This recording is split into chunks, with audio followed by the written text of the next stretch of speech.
All right, today we're going to look at glide reflections and rotations a little bit. Now, if we're looking at a glide reflection is a combination of a reflection and a translation.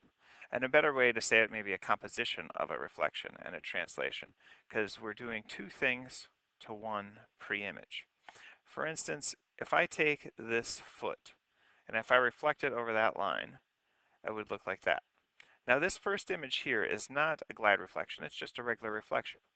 But now when I move it, I translate it over, now that's a glide reflection. So we flip it and slide it, or reflection and translation.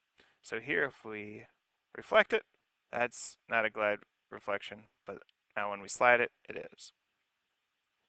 So if we look at these, which one is a glide reflection?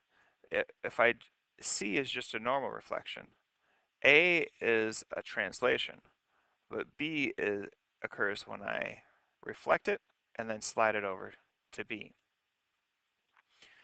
All right. Now a rotation is a composition of two reflections over non-parallel lines, or we should say probably intersecting lines, either way. Now, that's kind of a weird definition. I'll show you what we mean. If we have two lines that are intersecting, if I reflect it over line M and then reflect it over line L, can you see that really what we're doing is we're rotating this function around point P. So if P is the center and I rotate around, it will land directly on A double prime, B double prime, C double prime.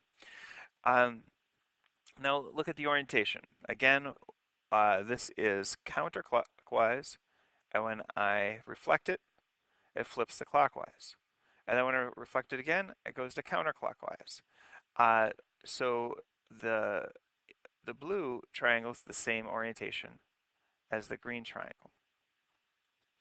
Also, if we look at the angles, the angle of rotation is how many degrees do I go around from A to A double prime. Now, this is similar to what we did before with when there were parallel lines. The angle in here, so if this is 40, the angle of rotation is twice as big because we're accounting for that angle on both of them. So the angle of rotation here would be 80 degrees. All right, I think that's all we need for today's lesson. Well, I guess here's the formula. Angle rotation is 2 times the angle between the two lines. I think that's good enough. All right, good luck with the homework.